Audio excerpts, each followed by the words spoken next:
Morning, I'm going to give you my take on a political squabble. Well, I don't know about squabble, not squabble. A political development in this period of intense political activity. Both major political parties are now knee deep in campaign 2025, and they're going at it. We have three living former prime ministers in Jamaica today. Portia Simpson Miller, Bruce Golding, and P.J. Patterson. Am I forgetting anyone? No. Three former living prime ministers. All right. Bruce Golding, Percival Noel James Patterson, Portia Lucretia Simpson Miller. Of the three, P.J. Patterson served the longest in office, having won 3 consecutive general elections as president of the People's National Party. First doing so in March 1993, repeating in 1997, and for a third time in 2002, before he resigned of his own volition in 2006, after which Portia Simpson Miller replaced him, having won election as PNP president. P.J. Patterson has been the party leader with the only record of winning 3 consecutive general elections. He is unmatched on that metric. Unmatched. No other party leader can claim that political record. But winning general elections is not the same thing as governing. Not the same thing as being the best or the most effective prime minister. Quite a big difference. And you will appreciate winning elections, especially in our very competitive 2-party Westminster system, is an achievement not to be sneezed at,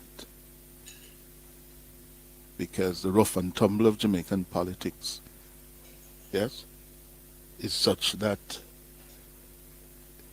you have to be good at it to pull off 3 consecutive general election victories. Having retired from politics, P.J. Patterson said on a number of occasions that he's retiring to the pavilion. To the pavilion, using cricket, of course, to suggest that, listen, you go to the pavilion and you enjoy the cricket, you look on and you commiserate and you lament and you celebrate the game, the swings, the flows of the game, yeah? And he has been retired now for nearly 20 years. 2006. Now it's 2025. And he has been, like all former party leaders, been supportive of his party, his beloved. There was a time when they called him Mr. PNP. Percival Noel James Patterson. And his record of service to the PNP is legendary. And in these past 19 years, he makes his occasional interventions on national issues, but largely keeping out of, staying clear of the political fray, the political arena. But that changed the last week when PJ decided to come out of the pavilion and enter the political arena, to go back onto the political field. And he styled himself as the opening batsman now for Region 6 of the People's National Party organization. Region 6 is a critical region for the country's politics. It comprises the parishes of St. James, Hanover, Westmoreland, and St. Elizabeth, about 13, 15 seats in there. And that was where he cut his teeth as a practicing politician. He was born in Hanover, and he became Member of Parliament for what is now Eastern Westmoreland. It was formerly Southeast Westmoreland, where he reigned before he was cut down on the night of October 30, 1980 by a school teacher, a principal by the name of Euphemia Williams. But that was a night when just about anything orange was losing across Jamaica. And he was one of the big casualties of that night when Edward Seaga's Labour Party swept the elections, winning 57, almost 58% of the popular vote, 51 of the 60 seats in the parliament. And he went under. But he returned. He returned to become not only chairman of the People's National Party, but also president.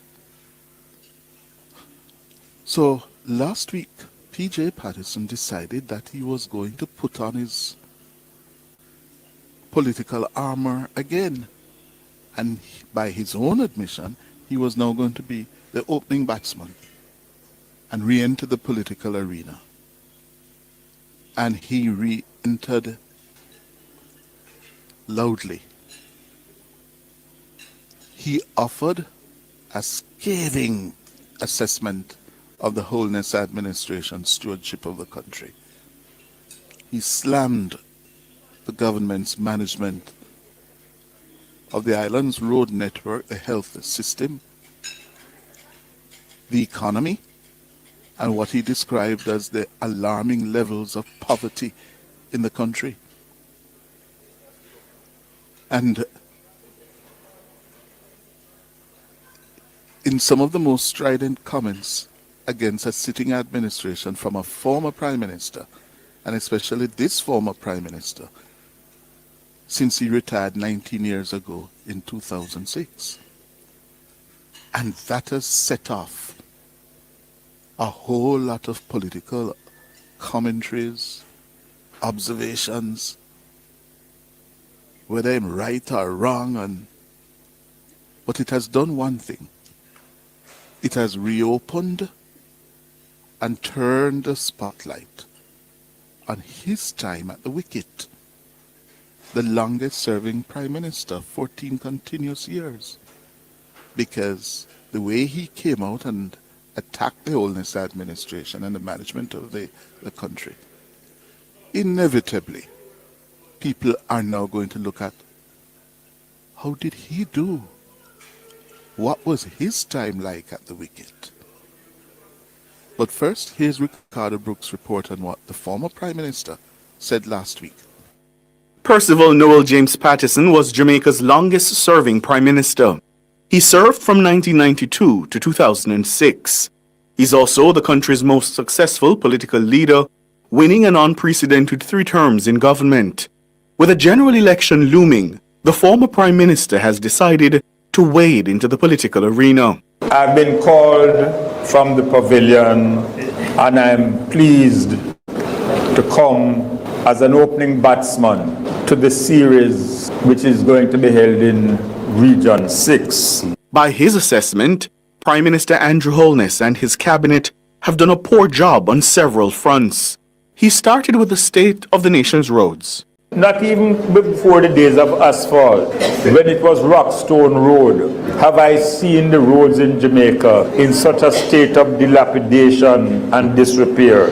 The Holness government has defended its stewardship of the road network, pointing to the more than $45 billion in road repairs under the Reach and Spark programs. Patterson next turned his attention to healthcare. The former Prime Minister says the sector is bordering on complete failure. He took particular aim at the delays at the Cornwall Regional Hospital. Starting with 1.2 billion and it is now 21.5 billion and mounting, and the hospital is still incomplete. Nowhere else in the world but Jamaica could you have a project like that and not even one head rule. The former Prime Minister says the Holness administration's boasts of prosperity ring hollow. Despite all the boast about prosperity and despite the economic indices, there are too many families which simply cannot make ends meet. There is a recent report that shows hunger and malnutrition in Jamaica are at an alarming levels. Among the economic indices the former Prime Minister references are the lowest unemployment rate in history and the longest period of no new taxes being levied by an administration. Data available from the PIOJ indicate the highest poverty levels recorded in the last 3 decades were under the Patterson administration, when it stood at 21.6% in 1996. Patterson says the time has come for a new direction in the country. We have to change course. We are moving in the wrong direction.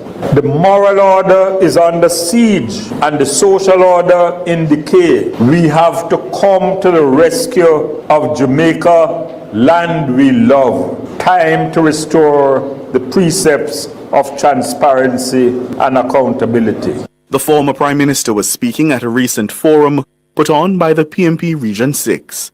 Ricardo Brooks for Nationwide News. Thank you, Ricardo. So let's go to the break and come back. Very special role to play. The opening batsman is a leader of the team when it comes to chasing down the score or setting a winning score. But there's something else about the opening batsman. The opening batsman has to possess the technique, the skill to counter the fast bowling, the opening bowlers, the fast bowlers who are going to come at him or at her. Yes?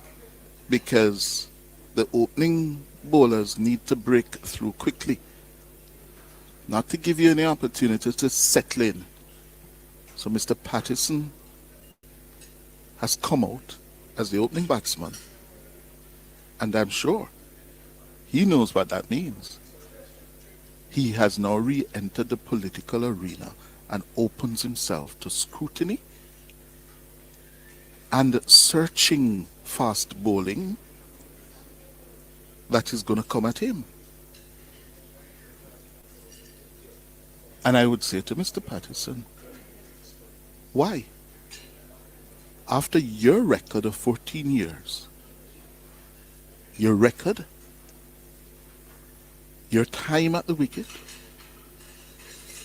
when, as you heard in the report, poverty levels were at their highest in Jamaica, their highest in 1996 under your watch, talking about people not being able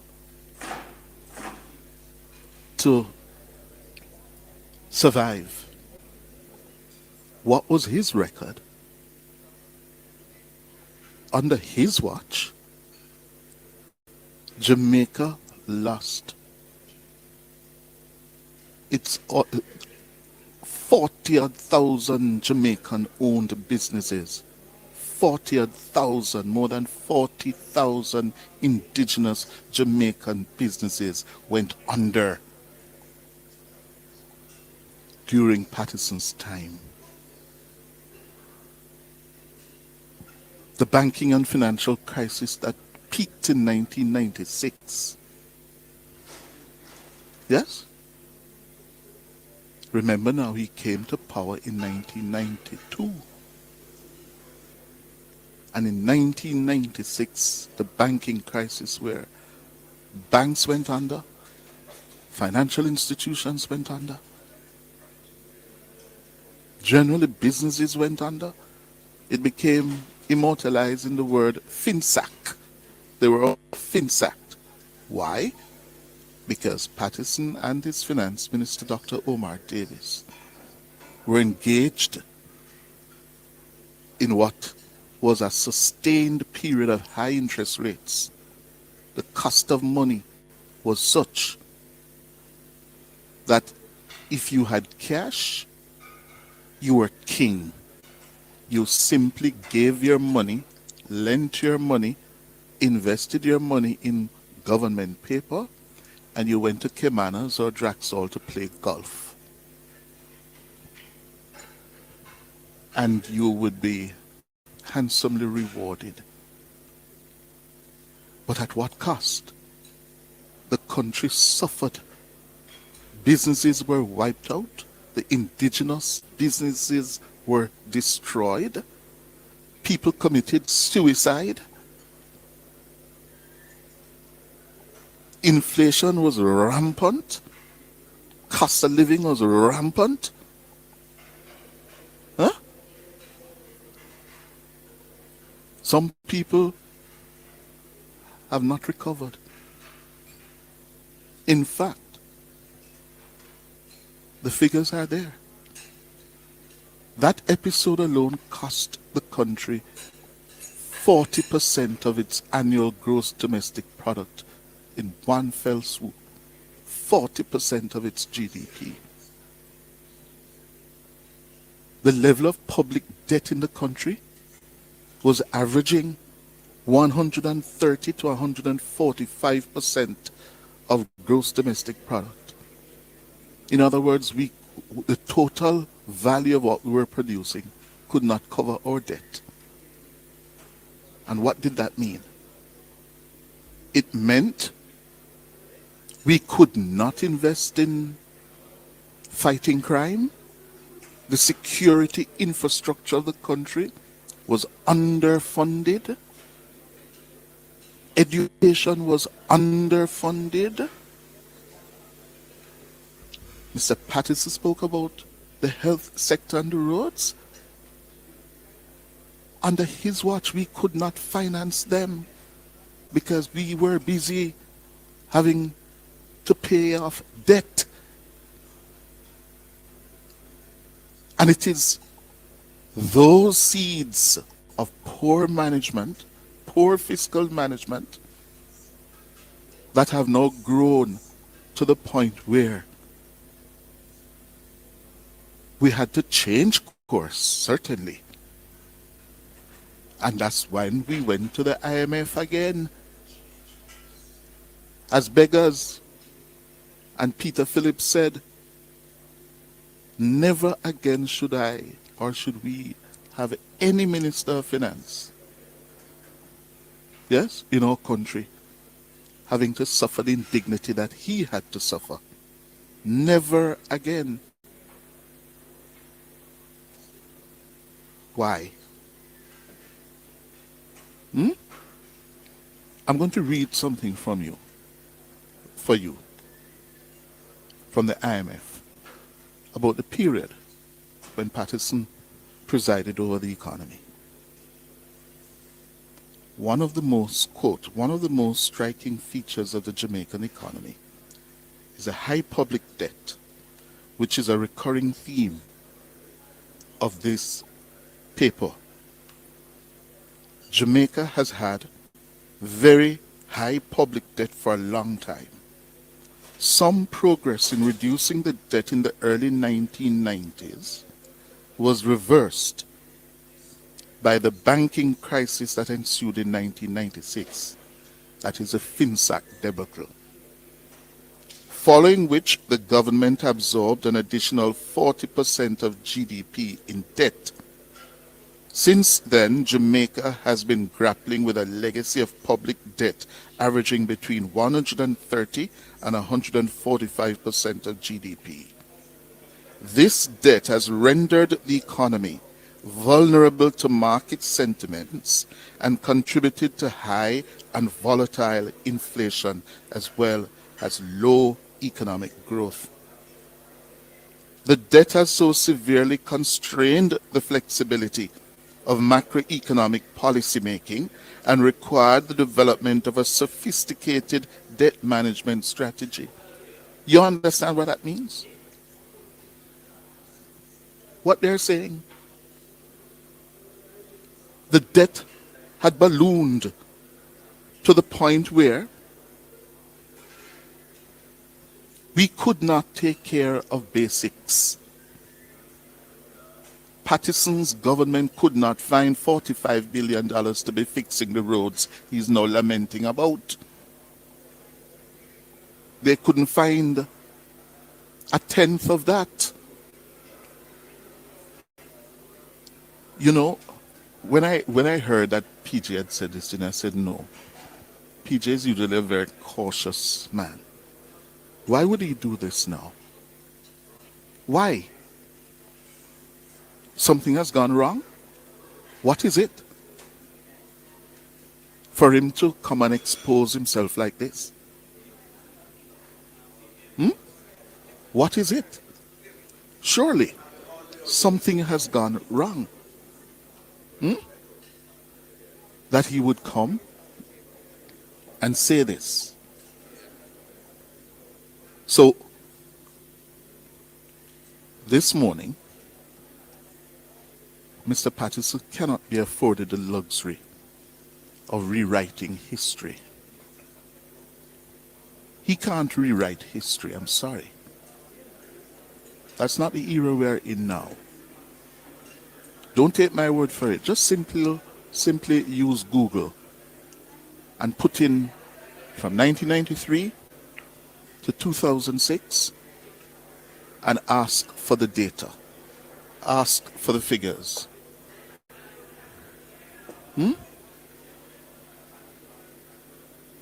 Jamaica was a basket case of not only the Caribbean, but was one of those countries that was regarded as cannot be helped. That did not go down well, Mr. Patterson, to those of us who lived through that period. And I don't deal with crime yet.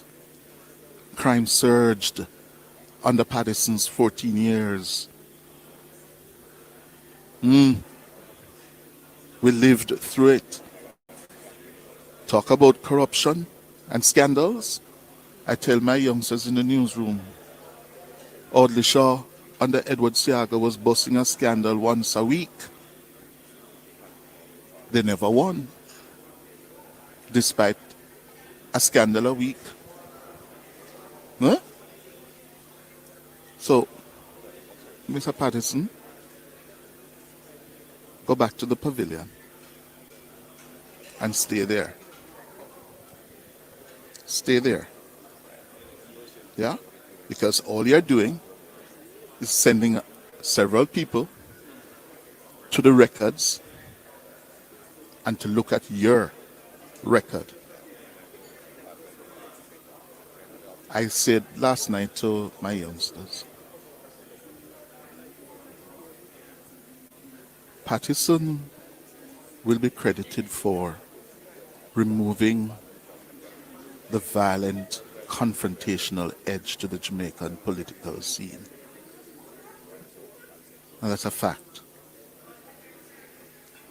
He's not a confrontationist. He was always seeking to build consensus.